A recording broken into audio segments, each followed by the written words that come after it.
There we go. Thank you so much.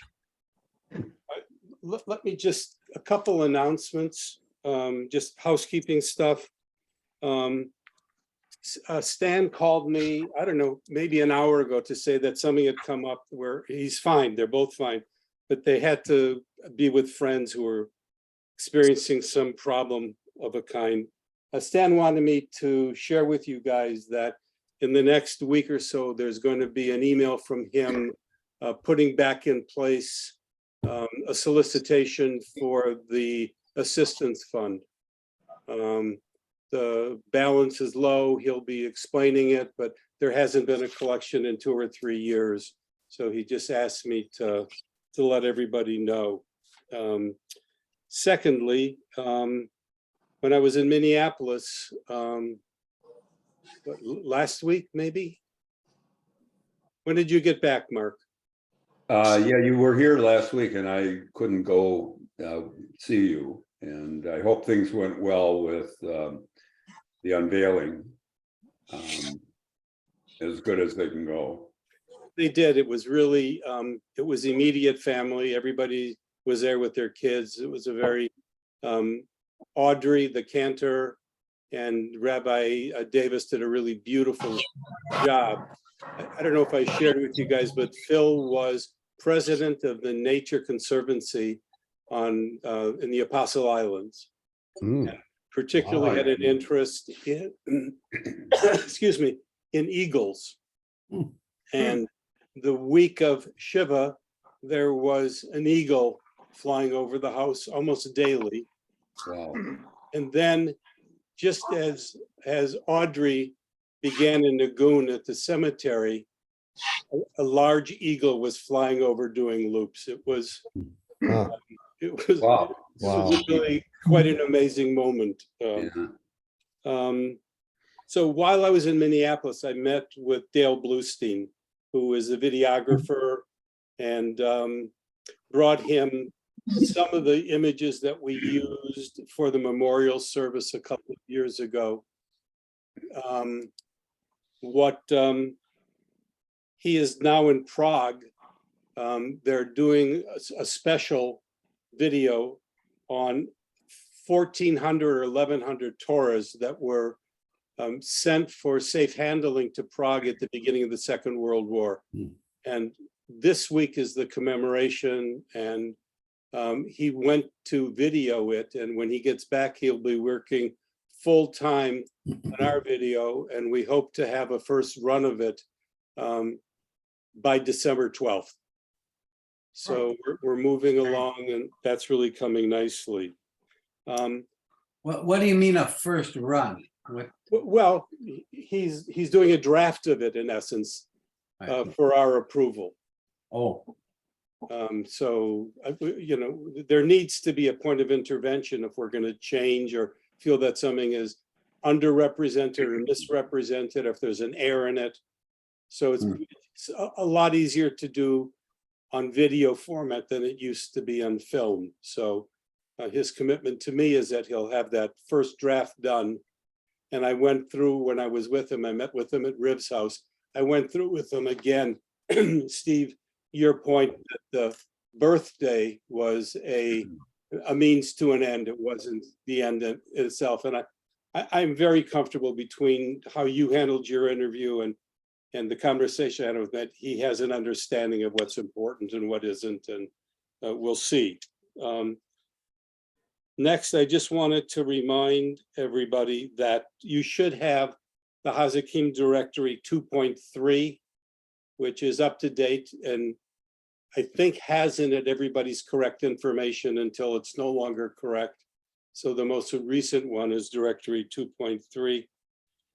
Lastly, Mark, you had asked for an update on conversation with Daniil of the Ukrainian trust chain. I was just going to ask to see what's lately going. How is it going? And it's a combination of some very good things and some very difficult things. And if you go to the website ukrainiantrustcircle.org, on their homepage, excuse me, is a link to weekly updates. And they're really intense and thorough. They talk about missions that are, it's like Mission Impossible. It's really very difficult stuff they're doing. Although the word has been good militarily, if there's such a word, there are still people really, really suffering. And some of the acts are really quite heroic that they're doing. So it's just their website, ukrainiantrustcircle.org, and you'll see on it. And Mark, if you go there, you will get a weekly update, a very thorough weekly update. So feel free to do. They also remind me they're still looking for money. If anybody has anything that strong feelings about wanting to continue to support them, you certainly can do that. Any other announcements, comments? I would like to announce the presence of my son, Andrew. We can't see him though, Mickey. I don't think you're going to see him. Okay. Hello, Andrew. How's it going? Nice to have you here with us. Glad to be here. Welcome aboard. And coming on is Rick Passon. Rick Oh, Passon. wonderful. Oh, nice. Those were What special, is the honor? What's the special occasion? Oh, invitations. Rick. Holy shit. Mickey Lee's second bar mitzvah. I instigated it, Phil. I told him what was going on tonight, and I thought he might be interested. Obviously, the same reason Andrew is on. No, I'm here. Okay, Yes. Yeah, we're missing, Are we we still gonna have see- Joey Greenberg just on audio and Manny just on audio. And Rick, you feel free to join us. Just click the camera icon at the bottom that has a line through it, and we'll be able to see you if you want to be seen. And Bob, could you click your video off? I was going to suggest we Rick, vote. welcome. There he is. Hi, Rick. Greetings. See ya. Steve is still retaliating. So Manny, do you not want to be seen, or are you just having? I have a new phone, and Mick, I have seen a lot of you, but there's never enough. So I can't activate my video, and I asked Bruce for a tutorial if he has a moment or instructions. right. My new Zoom isn't working, but thanks right. for the offer. You have to probably upgrade it. That's all right. We don't need to see him. Your voice sounds fine, Manny. Yeah. Thank you. Once I we feel can good. hear you. Joe Greenberg, Yes, are you going to stay hidden. hidden? Yeah. We're in Cabo right now, Oh, and so okay. not getting great reception, but hopefully we'll be able to watch what's going on. Okay, good.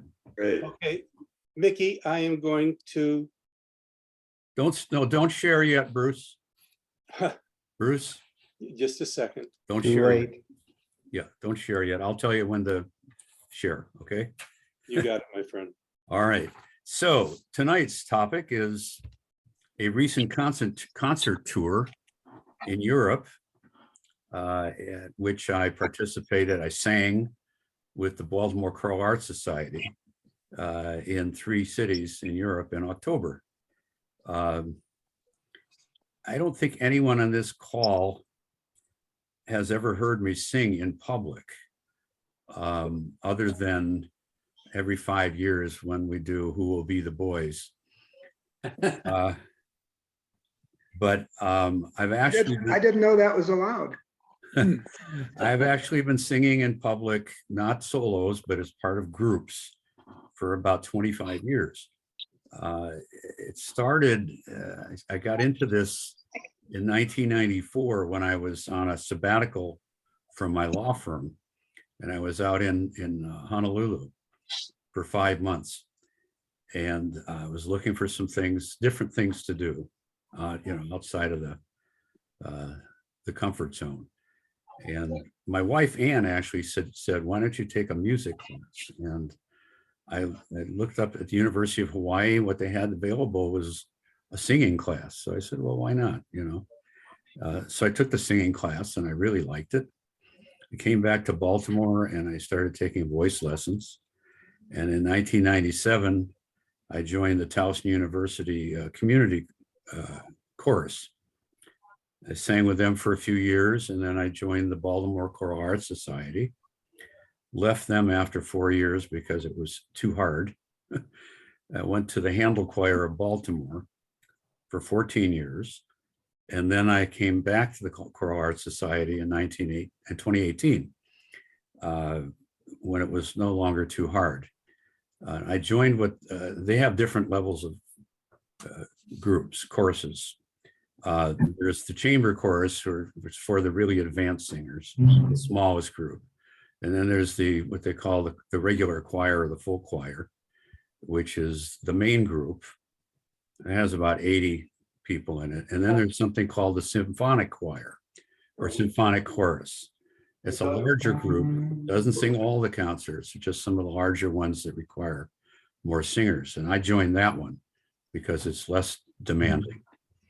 So we sing, all of these groups sing similar kinds of music. It's mostly classical choral music composed by well-known composers like Bach and Brahms and Beethoven and Mozart and Handel and Felix Mendelssohn, some lesser known ones, and then some more modern composers as well, which I like singing less, but it's kind of, you have to pay your dues. So I do it. And that's sort of one track. And then the other track I was on for quite a while was musical theater, singing Gilbert and Sullivan light operas with the Young Victorian Theater Company, also a Baltimore nonprofit that has amateurs, mainly amateurs, singing in the chorus and professionals singing the lead roles.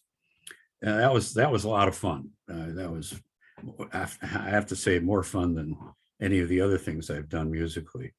And I haven't done it since before COVID. And I think I might be done because it's not just singing. There's a lot of staging and a lot of action, and I may no longer be fit for what they want me to do.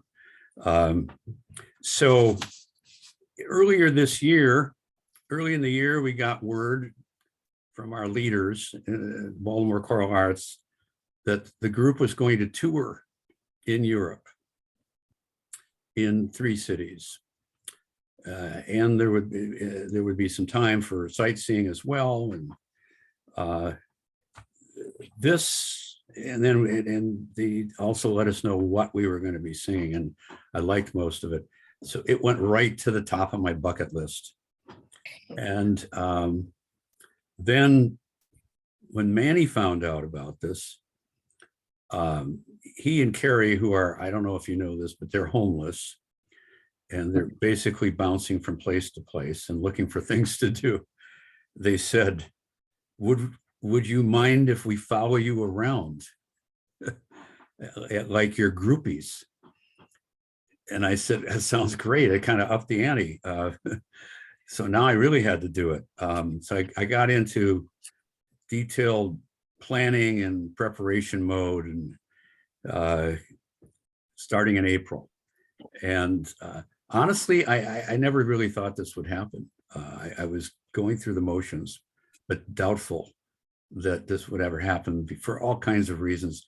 Personal reasons, I could get COVID again, or I could have other health issues.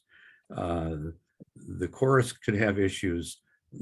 Europe could shut down because of COVID, and then the war came. So many things that could have thrown this off. So I got all refundable airfares, hotel reservations that didn't have to be paid until you checked in, refundable tours in the 3 cities, and then for good measure bought trip insurance, or canceled for any reason, trip insurance. Where's Phil? Is he still here? Yeah. But It happened. So we started, the first stop was to get to Berlin. And I flew on Icelandic Air overnight from Baltimore to Keflavik. Had a short connection time and then caught a flight to Berlin. Got there the next afternoon, and you know how you feel on red ice to Europe. All you want to do is go to sleep. So I took a nap and got up, had dinner, went back to bed, slept 13 hours, and got up Friday, and I was ready to go. The rest of the group did not leave until Friday night and didn't arrive in Berlin until Saturday afternoon, even though we had a rehearsal Saturday night and the concert was at 11 a.m. Sunday morning. And these people came in, you know, they were fried, they were exhausted. And I don't know how they did it. When I saw the itinerary, I said, I'm not doing that. The only way I can do that is if I go to Berlin early, which I did, and then I was okay. So now, Bruce, it's time to share the screen. Now he's gonna show slides. Stand by.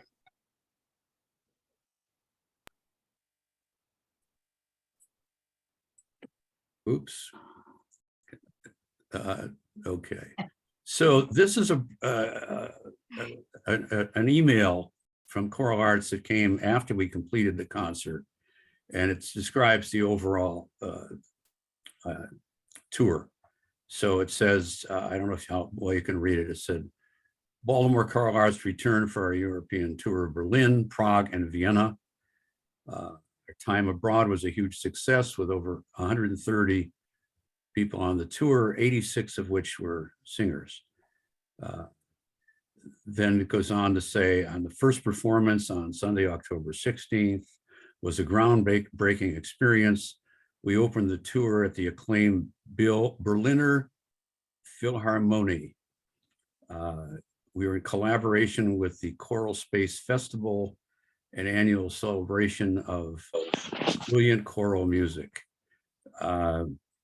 We performed with an orchestra that was from a university in Berlin, not the Philharmonic's own orchestra. So, Bruce, can you go to the next page of that? Second stop was in Prague.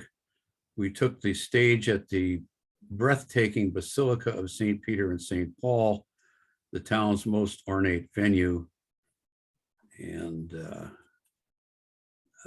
on Tuesday, October 18th. And then next page, Bruce. Our final performance was on Saturday, the 22nd, at the stunning Wiener Konzerthaus in Vienna. The tour culminated in a collaborative performance with the Vienna Radio Symphony Orchestra and the Wiener Academy under the baton of Maestra Maren Alsop. Maren Alsop was previously, for about 13 or 14 years, the conductor of the Baltimore Symphony Orchestra. Next, Bruce, to the Berlin concert file. First slide. So that is the facility, the beautiful venue where we performed. But I want to say, I don't have a picture of it, but the Saturday night rehearsal was at a different location. It was at the university where the orchestra was housed. It's called the Freie University of Berlin. And when we got there, we saw that the name of the building was the Henry Ford Building. And that's why I sent out that article yesterday about Detroit being stuck with all these Henry Ford buildings and just other things named after Henry Ford.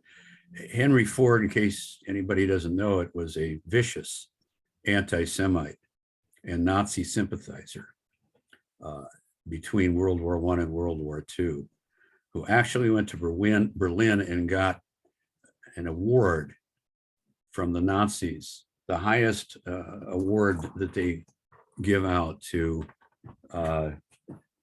foreigners, known as the Grand Cross of the German Eagle in 1938.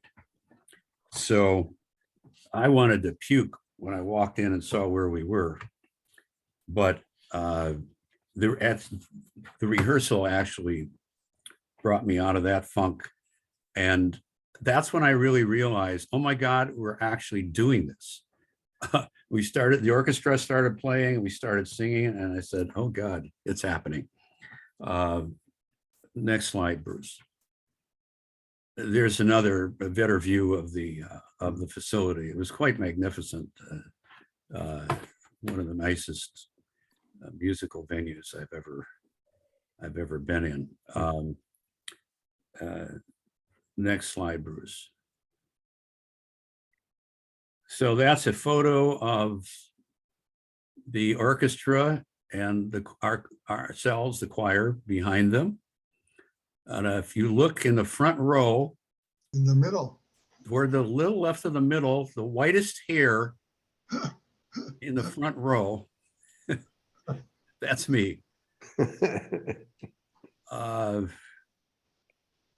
Next one, Bruce. That's a side view of the orchestra and the choir. Next one. There again, there's a sneak peek of me actually singing with the rest of the choir and the orchestra. Next one. That's a better view of the choir. This time I'm on the left. It's only part of the choir. I mean, we had 86 people singing. You couldn't get a picture of everybody at the same time. Next one, Bruce. So that's our conductor, Blake Clark. He's a young guy. He's been leading the group for 4 years after probably 30, maybe 40 years by a guy named Tom Hall. Tom Hall was the conductor when I first joined. Honestly, I didn't like him, and he was very demanding, and he also had developed kind of a cult, which I did not really feel part of. That's why I left the first time, and I like Blake Clark much better, and he's excellent and very, I don't know, less absorbed with himself, let's say. Next one. So that's two of our soloists who sang during the concert. And now, next we're going to see a series of videos taken by my groupie, Mr. Kopstein.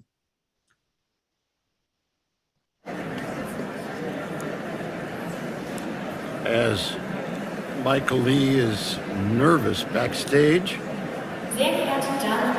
Here we go.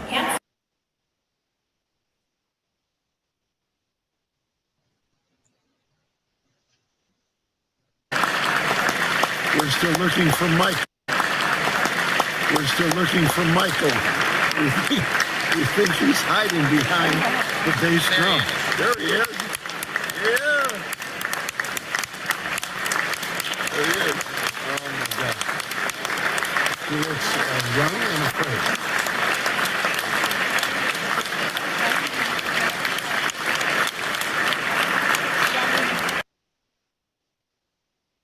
Okay, and then we're going to show a couple of the actual music. The first one is a piece called Tare Kita, which is really out of the ordinary. It was written just last year, I believe, and it's an Indian piece, not American Indian, but Indian piece, written by a local composer, a woman. Go ahead, Bruce.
And then the next one will be Chichester Psalms, written by Leonard Bernstein. And we sang it in Hebrew, which was pretty cool in Berlin.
That was about a 20-minute piece. And we sang one other piece in Berlin, which we didn't get video of, which I wish you could hear because it's a little more traditional. It was a piece written by George Friedrich Handel called As Pants the Heart. Apart from the music, we did have some time for sightseeing. Just going to show you, I'm not going to make this into a travel log. So the first day I was sightseeing alone because the Kopsteins didn't arrive till later that afternoon, Friday the 14th. That's the Brandenburg Gate. Next, that's the Soviet War Memorial in a large park called the Tiergarten.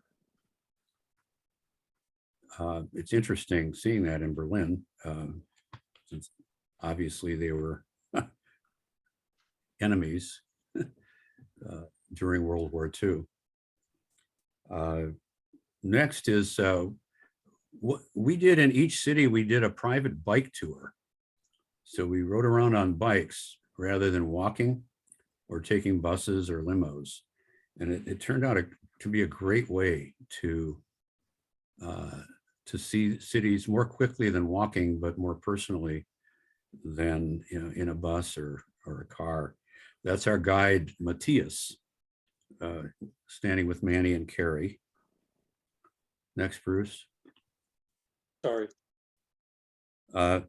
This is interesting. This is a Jewish home that still has the bullet holes in it in the side there you see in the wall from World War II. Next. That's actually a piece of the Berlin Wall. They're scattered in places around Berlin. Next. That's the Reichstag and the grounds, their parliament. You may recall from the history of the Nazi period that the Reichstag was burned down in the early 30s, and the Nazis blamed it on the communists. And they basically pretty much dispensed with parliament after that and just governed by diktat. That was our Saturday tour. And then next slide, Bruce. Monday, we went to the Jewish Quarter, also by bike with a private guide. And that is a Holocaust sculpture in the Jewish Quarter. Next, That's an old street, an old section in the Jewish quarter. That's Carrie with our guide Nadav, who is a Israeli-German joint citizen, and who this tour was less sightseeing and more in-depth discussion by him. He had this notebook that he kept showing us with a lot of his interesting historical insights, especially not only about the Nazi period, but about the history of the Jewish community in Berlin, not much of which is left. And then the next one, Bruce, that's in the cemetery, outside the cemetery in the Jewish quarter. What's interesting about the Berlin sightseeing is that most of the sites we saw were actually in what was formerly East Berlin, not West Berlin, and which was basically a desert.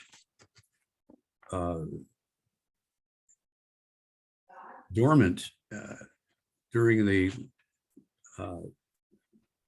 period of the East German communist rule, and was completely rebuilt after the wall came down in 1989.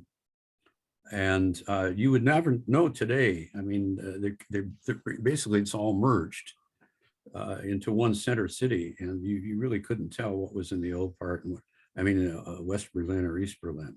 They did a wonderful job of rebuilding. The other thing about sightseeing in Berlin is it's very walkable. The vast majority of the sites, can be accessed on foot, or if not, you take a subway to a location nearby and you can walk around or bike. Next, Bruce, go to the Prague concert file. So after Berlin, we got on a bus, took a ride to Prague in the afternoon. No, we left in the morning. We stopped in Dresden. The Kopsteins were not a part of this because we were only going to Prague for one day initially. We took a bus in the morning, stopped for lunch in Dresden at a traditional German restaurant that didn't really have anything I could eat. Continued on to Prague. We pulled up to this church. Some people changed clothes. I just wore my concert dress on the bus, concert attire on the bus. We had less than an hour. We got in there and had a rehearsal for an hour and a quarter, had a break, and then did the concert at 6 o'clock before even checking into the hotel.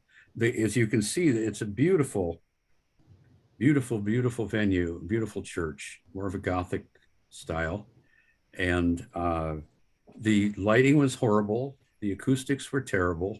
There wasn't enough space for us. We were all cramped together. There were no seats. We had to stand the whole time. But it went really well. It sounded great. And the audience really loved it. Next one, Bruce.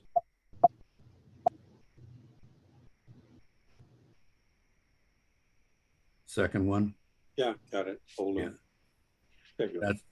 There we go. That's one where you can see us singing and the audience.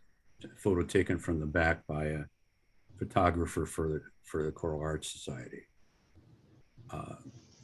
The arches there and the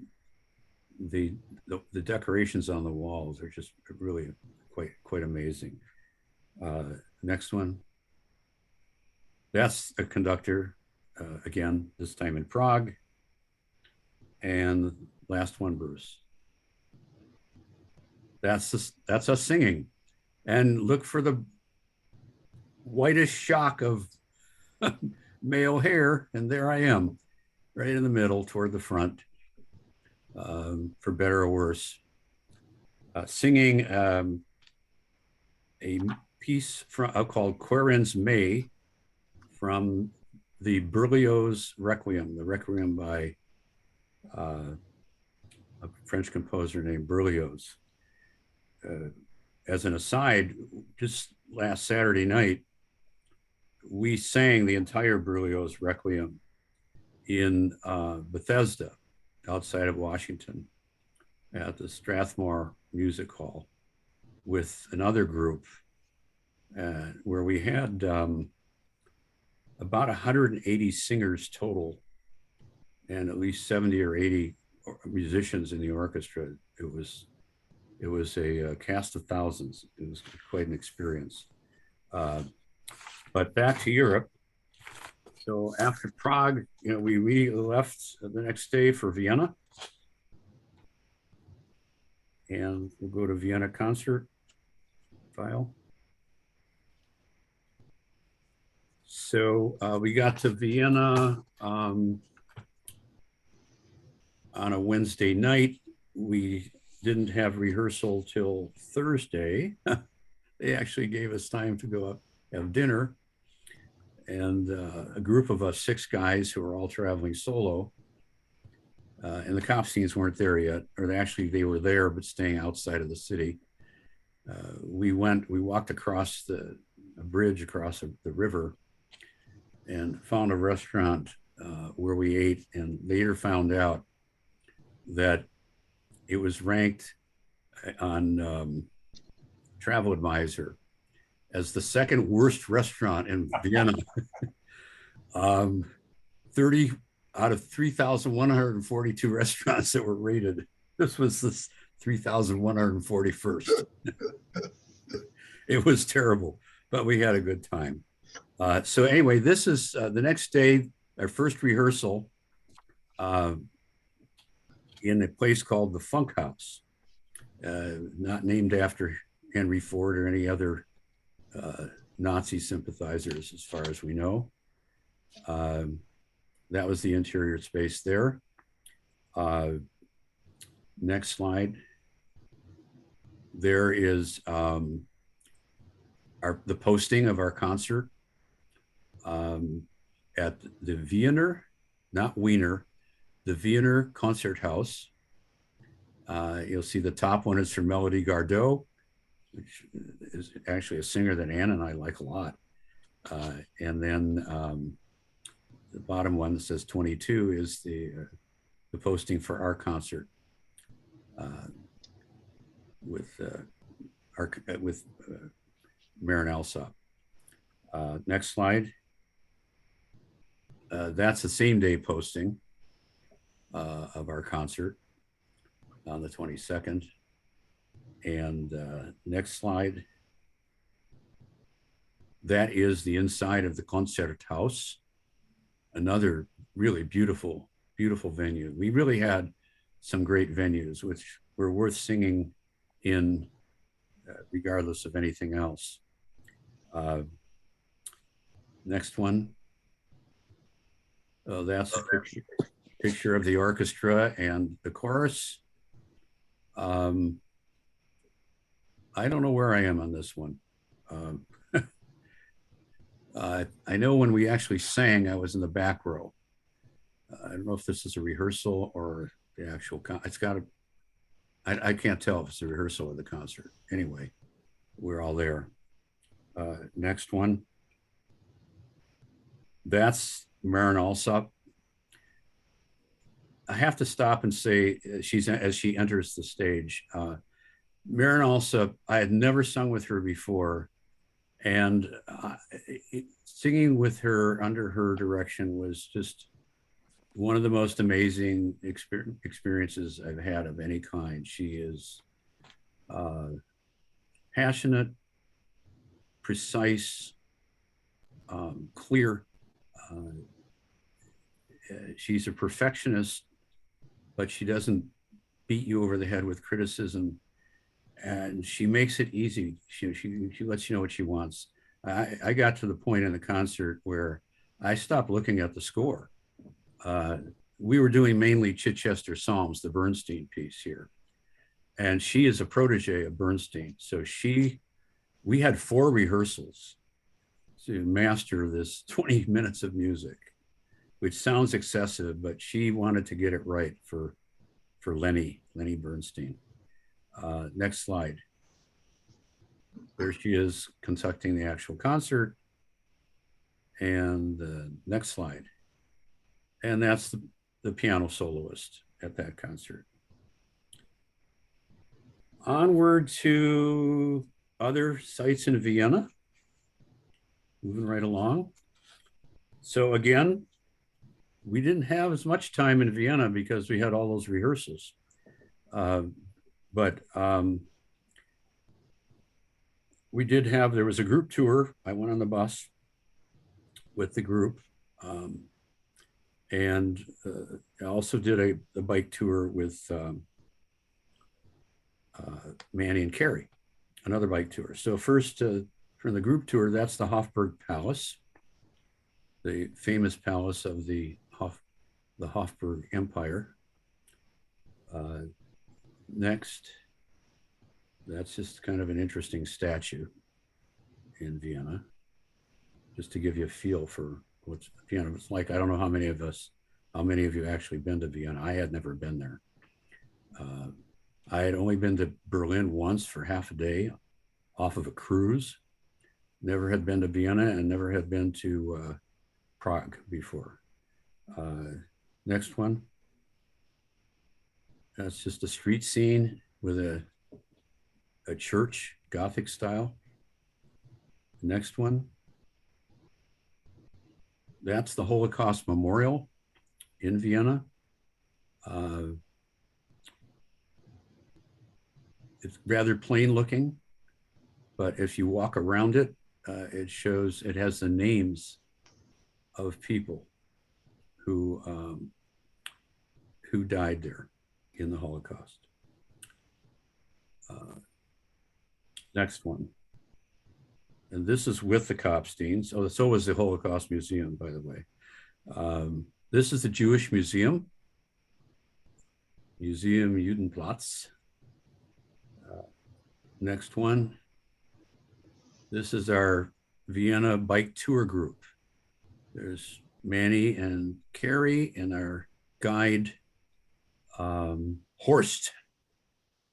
And then another guy named Frank Ritterman, who joined us. He was one of the other singers in the group, and who was traveling alone. So I invited him to join our bike tour. He seemed interested.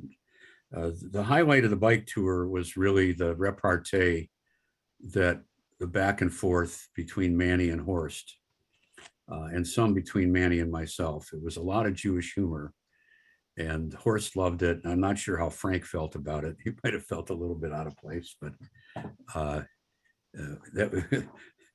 it was probably more memorable than the sites themselves. And then next one. That's we were getting ready to take a train from Vienna to Prague, about a 4.5 hour train ride. Nothing fancy, but efficient and economical.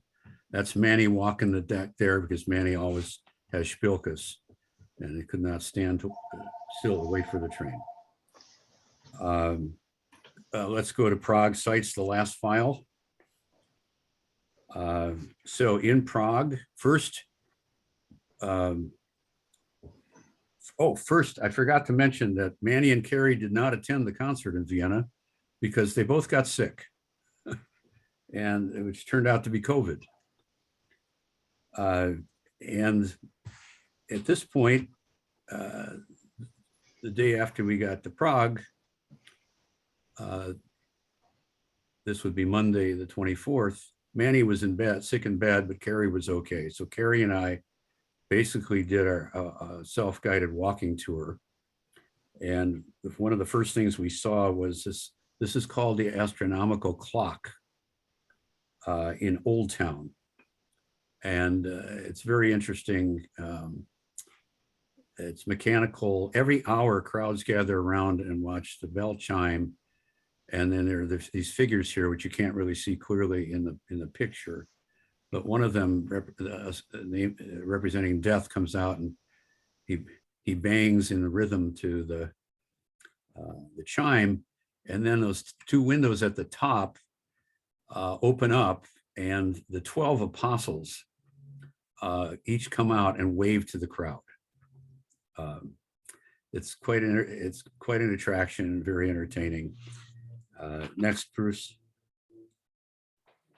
And that's just a view of Old Town, the square, the main square in Old Town. Next one. So this is on the way over the famous Charles Bridge. And what I'm doing there is I'm rubbing the saint. And there's a legend that if you rub the saint, you will return to Prague. Next one. That's one of, I'm not sure what the building is, but the focus on this is the sign, the banner, hands off Ukraine, Putin. We saw that in all three cities. In fact, in Berlin, we saw a demonstration against the war in Ukraine. In fact, we saw 3 demonstrations all on the same block. And it was on the same boulevard where Hitler used to speak to hundreds of thousands of people during the Nazi rallies. Next one.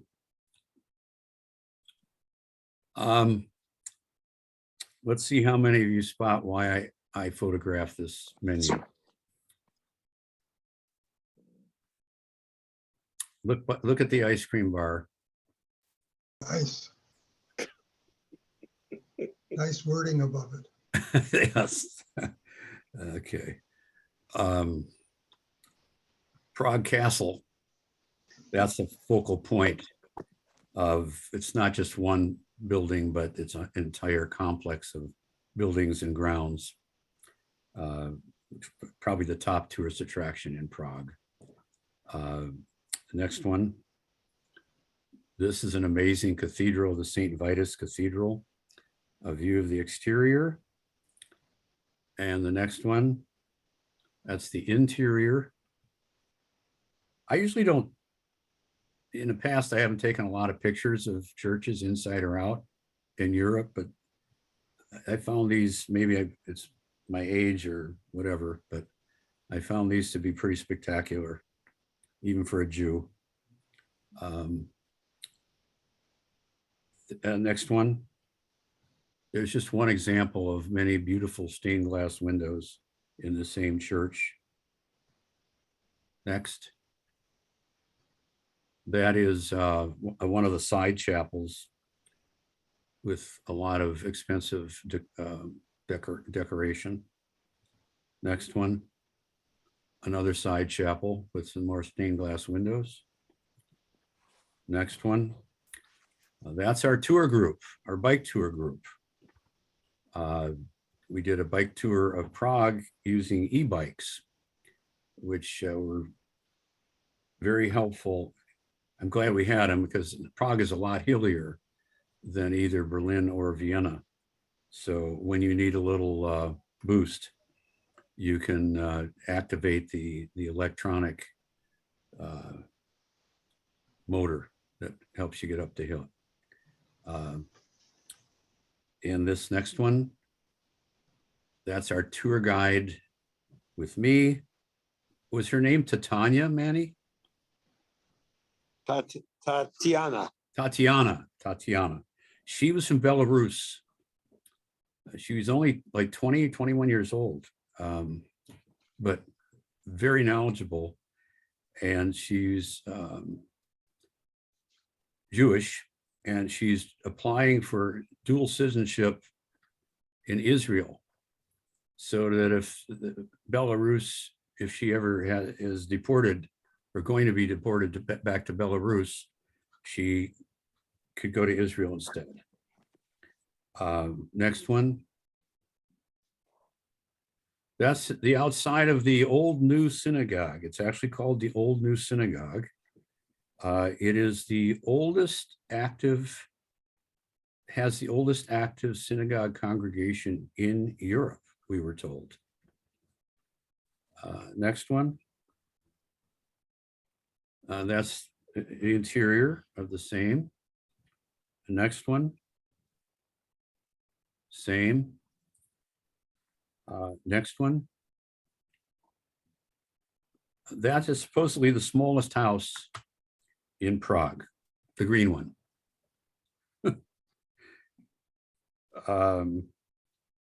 Next one. This is inside the library, and that stack is all books. You see Carrie and Manny taking a picture of Carrie and me standing outside of it. Pretty interesting, looking inside as well. Now we have a few videos. Next video.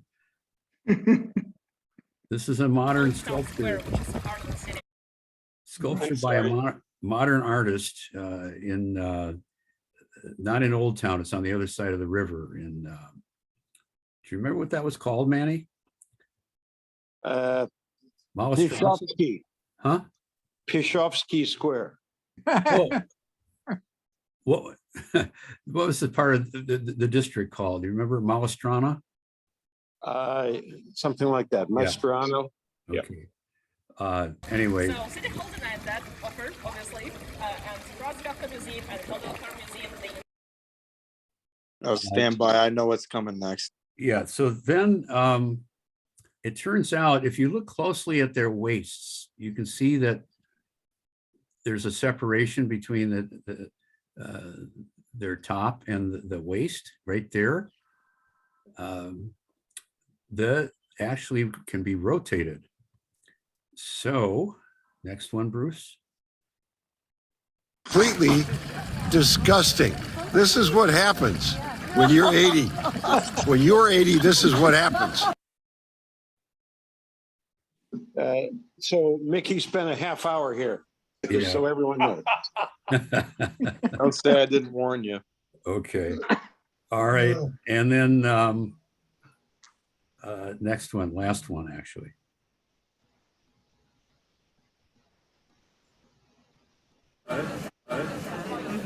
It's the Michael Jackson impersonation.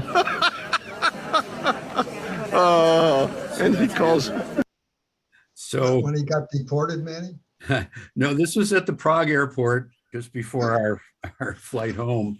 And the reason I'm wearing the black glove, I wasn't trying to imitate Michael Jackson, but I cut my thumb at breakfast that morning and it was bleeding a lot. So I bandaged it, but I didn't want to get any leakage on anything. So I wore the glove the rest of the day. And Manny saw the glove. He said, "Why are you wearing that glove? You look like Michael Jackson." So then I did the little dance. Very good. So Bruce asked me to address two questions. Why music? And what did I learn about myself on the trip? So why music? I've always loved listening to all kinds of music. I've always had fun writing new lyrics to old songs like "Who Will Be the Boys" to "Will You Still Be Mine," for example. But I found when I started singing that music reaches me emotionally in very unique ways. When I was singing Chichester Psalms with Marin Alsop conducting, I was vibrating. I mean, it was an electric feeling. I don't quite know how to describe it. Nothing else really elicits the same kind of emotional reaction. And it's a right brain phenomenon. And I'm a very left brain person. So that is part of the appeal of music to me, is it really activates my right brain. It also is intriguing to the left brain because the structure and composition of the music, the way the notes relate to each other, the time signature, the dynamics, that's all very mathematical, actually. Music theory, if you study music theory, there's a lot of mathematical formulation. So it's a great combination, but it is for that, because of that ability to really exercise the right side of my brain. That one of the reasons I really love it. I also, for me, music is collaborative. It's not competitive. So it differs from two of my other passions, which are sports and politics. Extremely competitive. I like that about it. You know, they say music is the universal language. Well, you know, we just showed that. We went over there, we sang in German, one piece. We sang in Hebrew, one piece. We sang in English. At other times we've sung in French, Italian, Russian, Polish, Spanish. It's a great connector that way, and very collaborative. And then the last thing is that singing is very user-friendly to the elderly, let's say. It's something you can do and continue to do as we age, even as our bodies wear out and require more and more maintenance and limit some of the things we can do, like sports, some sports at least. The voice is usually the last thing to go. So we can keep doing this. Either the voice goes or the brain goes, or you die, and then you have to stop. So it's something that I started at a relatively old age, and I'm still doing. What did I learn about myself on the trip? I learned that I'm still doing. I'm 80, but I ain't done yet. With a lot of, I learned that with a lot of planning and preparation, I can still grow and improve at something that really matters to me. There was a quote, I don't know how many of you read Bob Walensky's monthly North High announcements, but he always has a joke section or sayings. But I picked up one out of the last edition, and it was, I'd rather look back at my life and say, I can't believe I did that, instead of saying, I wish I did that. So I learned that I need to get out of my comfort zone in order to reach higher, and that it can actually happen. But I also learned that I still have not forgotten how to go low, really reach lower, as you saw in the last two videos. Thank you to Bruce for help putting this together.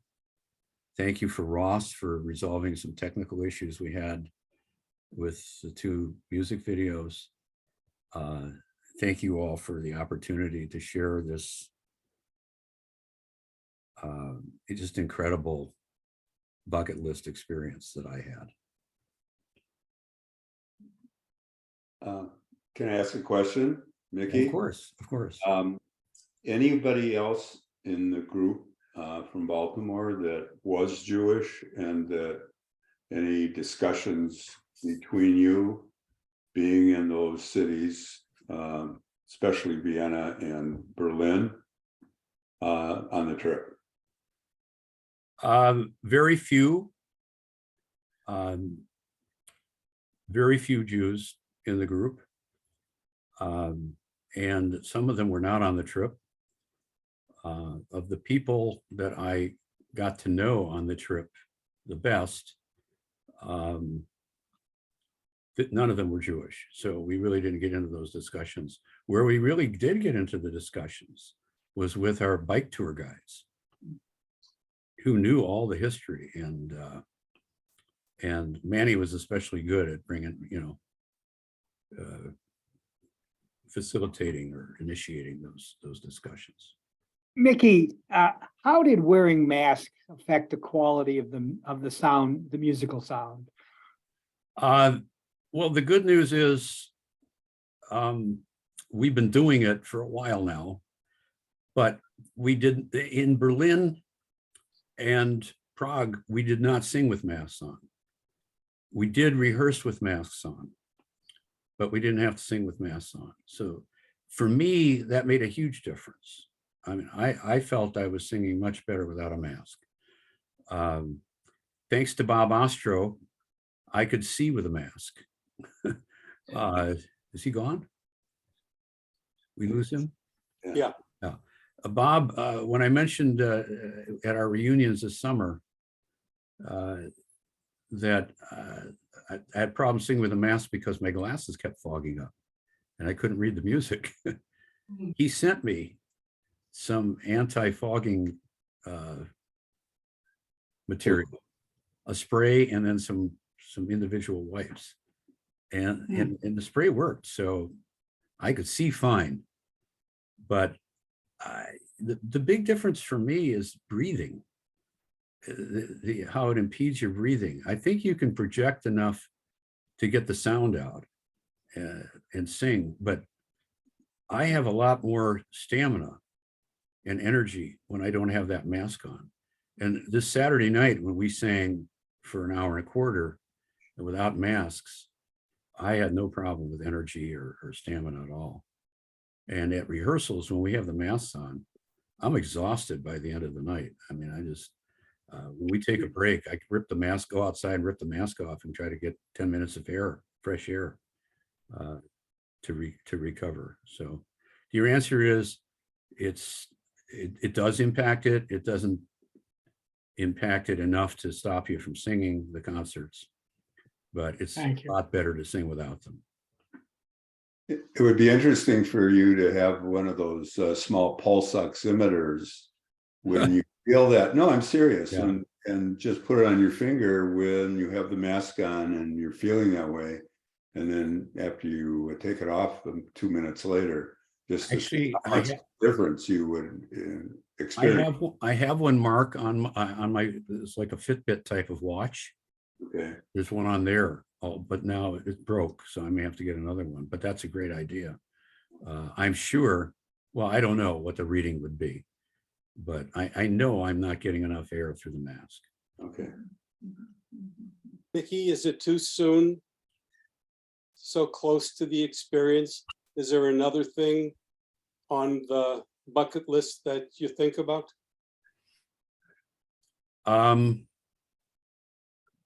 Not at the moment. Nothing, no, I can't say I've got anything on the bucket list, anything like that anyway, involving a big event and being part of a big event.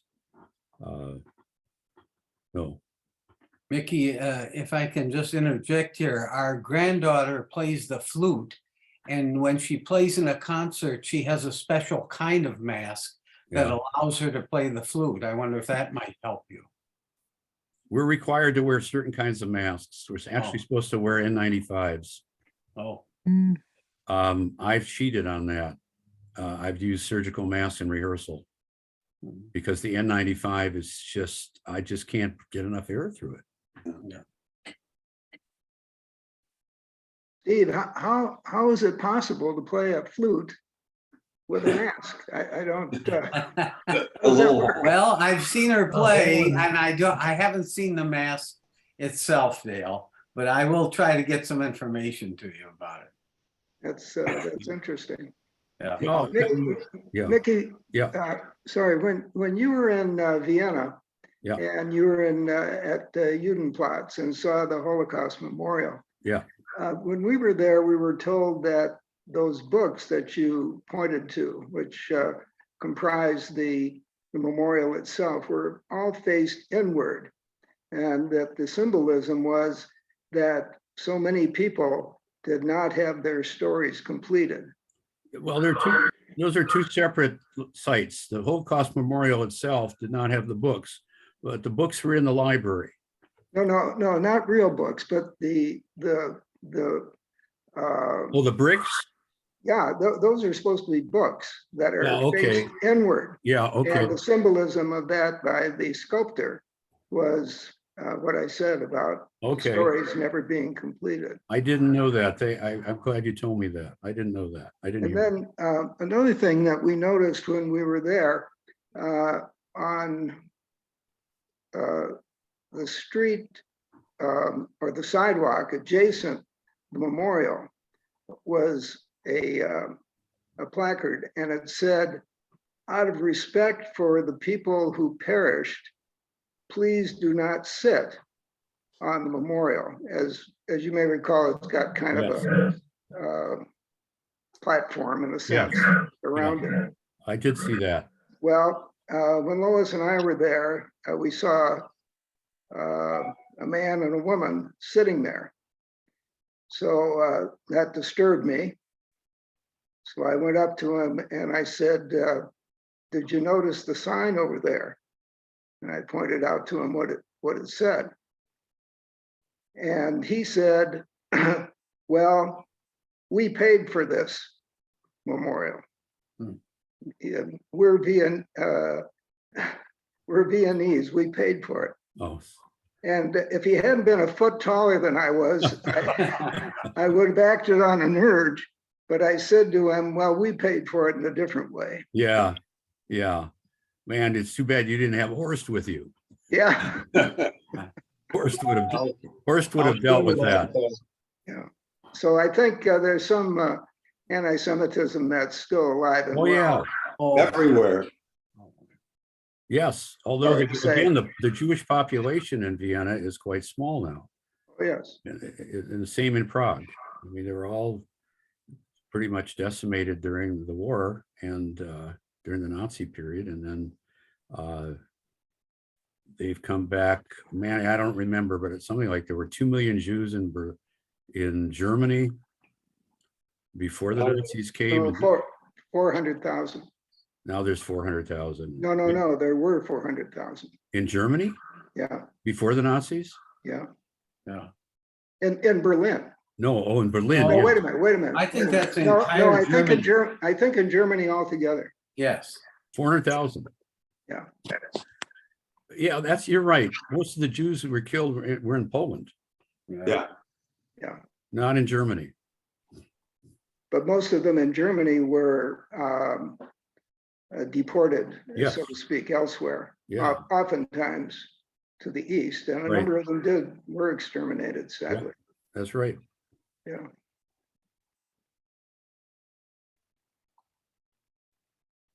Also, one thing about Prague that we learned was that Prague has more churches than any other city in Europe. No kidding. Number one. Number two, fewer people attend church in Prague than any other city in Europe. I think I heard that was like only 20% of the people in Prague were religious, considered themselves religious. Yeah. Prague was amazing. Of the three cities, Prague was my clear favorite. Yeah. It reminded me, parts of Prague reminded me of parts of Paris, actually. And especially some of the old sections with the cobblestone streets and the winding, and you couldn't. The group had a bus tour. The morning after we did the concert in Prague, which I skipped because I knew I was going back there, and I slept in. And people on the tour came back. They were very disappointed because all the bus could do was take them up to the Prague Castle and then let them walk around. I mean, most of the streets could not accommodate these large buses. Bruce is reaching for the plug or what? Oh. No. Other questions, thoughts, reactions? One thing, this has nothing to do with Mickey's presentation, but Mickey, you mentioned Bob Walensky, and in his most recent email, I don't know if some of you read it, but he mentioned that Bev Ziemer Yes. passed away. which, a lovely woman. I saw that, yeah. If you knew her, just to let you know that. I did. I knew her pretty well in high school, and Yeah. also always got some time with her at the reunions. Yeah. Sounds I'll like share with you folks that my one takeaway from this experience was the uniqueness of traveling with an old friend who I met at age 5 for 10 days, most of 10 days, and to appreciating more than ever the ephemeral friendship that we share over the years, and the depth of character and the fun was unique for me, certainly for Carrie. And I don't know how many of us have that benefit other than traveling with family and congregants and what have you. Just a beautiful experience with a wonderful human being. And I say my belly still hurts. I echo Manny's sentiments. Having Manny and Carrie there as my groupies and good friends and traveling companions really just multiplied the pleasure of doing this trip. It was sort of the best of both worlds.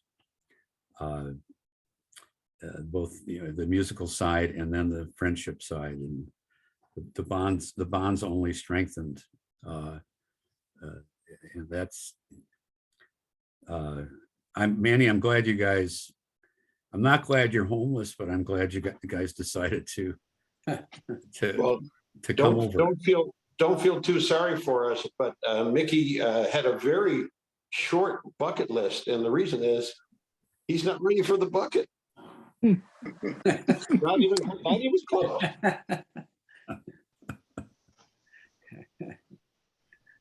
So I was going to say something about the article that you sent an email about in the paper, written by a woman who grew up, it sounds like, in Detroit, and she talked about her father having a job in the Ford plant, right?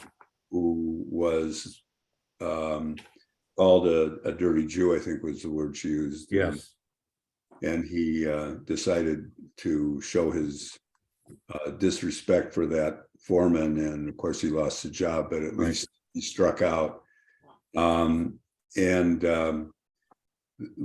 and I have spent a lot of time in Detroit because my machatonim live in Detroit, and you know,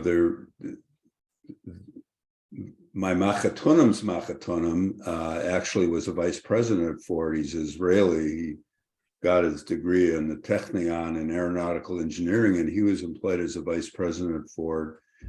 It never had any problem. And so I asked her today about the community of 70,000 and how they're experiencing anti-Semitism throughout different parts of the community, probably unrelated to Henry Ford now. There's even been some officers. He was a vice president, their machatonim, but there have been other officers in the hierarchy of Ford, I think, more recently.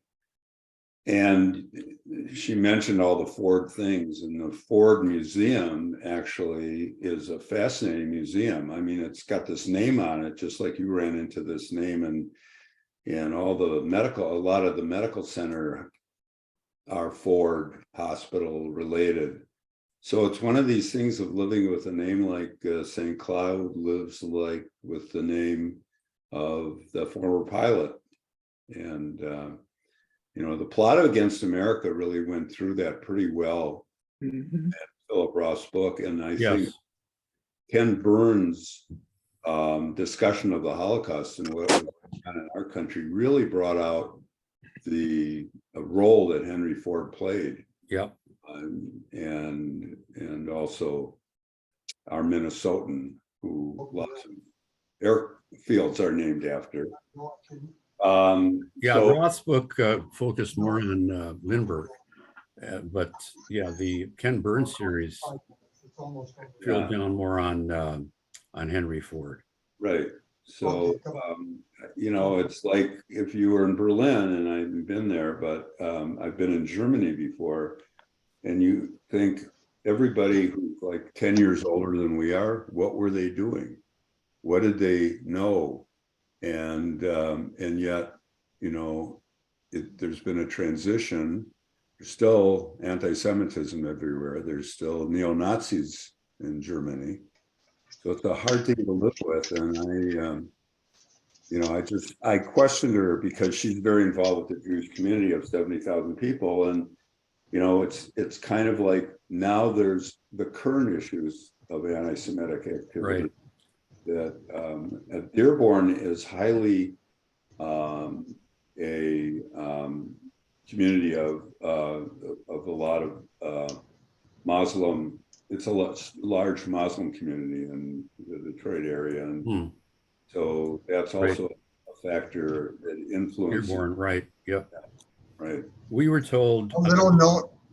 Go ahead, A Phil. little known fact: Henry Ford II, for many, many years, was the largest Christian contributor to Jewish causes in the United States and the #1 contributor to Israel.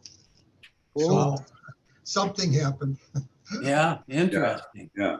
Interesting, Phil. Good. Yeah. I didn't know that.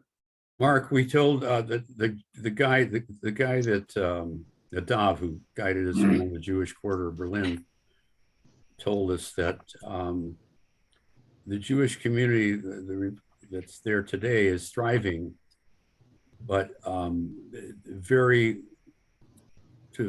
small, not very much involved in synagogue life or affiliations with synagogues. It's pretty independent of that.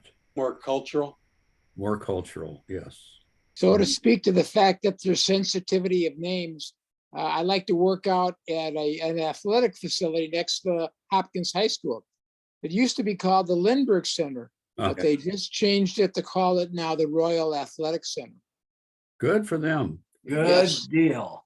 Yes, yes. Well, as you know, the denizens here some years ago debated the matter of the Lindbergh Terminal and whether to change the name, and they came down on the wrong side of that decision. So it's still the Lindbergh Terminal.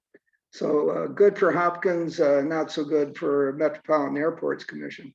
I think San Diego's airport is also the Lindbergh. One of the terminals there is Lindbergh. Yeah, That is correct. Well, to my knowledge, no descendant of Charles Lindbergh ever gave to any Jewish causes. well, I fly to the Humphrey terminal. Good for When you. you can. When you can. We fly Southwest and they go to the Humphrey terminal. Good call. Good call. Before we wrap, anybody prepared to host our next meeting in December? We're at the point where we're going to have to start the circle again. We've gone around once, and Wasn't Shell gonna host that? yeah, I haven't. Has anybody talked to Shell? I haven't talked to him in He's probably. out of the country. Oh, you're talking about Schreiber. I think he's talking about Block. Schreiber. Has anybody talked to Shell Block? The last time I talked to him was before I went to Morocco, so it's been about a month, and things were not looking good for Nancy at all. She was still in the hospital. Oh my! On dialysis. Yeah. So I haven't talked to him since. So it's been a month. Yeah, I'm not sure I would count on him. Yeah. That anybody else prepared to take the host next time? I wish I could, but I'm looking at hip surgery on the 10th of December, at least I hope so. Ouch. Got a couple of other medical irons in the fire, so to speak, that have to get themselves worked out, but I'm probably not going to be able to attend in December. Hope everything goes well. Yeah. Maybe Yeah. spend the next meeting just chatting. We seem to not have a problem doing that. Yeah, I think it's fun to talk to each other. Yeah. You could also do, Bruce, if somebody's willing to do a book club type format again. That's an easy one to host. You could name somebody who didn't make the call tonight. That always That'll works. teach you not to show up. It was nice to see Rick Passon, even though I didn't. Yeah. Yeah. How about I almost Stan? dropped them from the list. How about Stan Dobrin? For next week, next Well, month. that's not- I think he had done one on his business with his business partner. Yeah, he did. Oh, okay. But I think he's planning to give a little bit of a summary of where the assistance fund Okay. stands and, Yeah. but that's probably only a 5 or 10 minute piece. All right. We could just. So I have a question. Yeah. Andrew, do you enjoy singing? Do you have a voice like your father's? Absolutely not. Oh, okay. And may I ask Andrew, what did you think of this session, Andrew? What were your thoughts? It's very interesting to observe this and to see him, especially in this element. It's pretty cool. So I definitely enjoyed it. I appreciate you having me on. Well, it's nice to have you as a Yeah, guest. nice And to I'll- have you. Absolutely. The one thing I will say is I know earlier you said that, as you get older, singing is the one thing that you can still do when, sports become more limited and that kind of thing.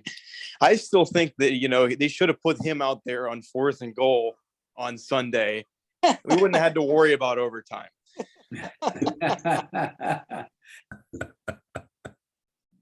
Yeah. Fire Greg Joseph. Mickey, thank you for the work you did in putting this together. It was Thank really, you. Well, was thank you, Bruce, and thank you everyone for coming and Very enjoyable. Well done, Mickey. and Well done listening. all around. Yeah. Thank you. Philip, Yes, before sir. you get off, will you think of a book for 2 months, like for January for slow readers? You do such great book reviews. Can you give some thought to a book for January? How about the Bible? How about the Bible? We could about the do a Gomorrah? chapter a month. We'll Yeah. never run out. See, Yeah. we'll never run out of things. Will you give it some thought? Yes. Super. Just go to shul every week, Phil. That's all. So, If I could remember. yeah. Yeah. Dale, Thank take you, care of Bruce. yourself. Thank you Thank again. much, Thank guys. you, Bruce. Mickey, that was wonderful. Thank you, everybody. Thanks, Mickey. Stay well. See you in a month. Right. Bye. Take care. Bye-bye. Night, everybody.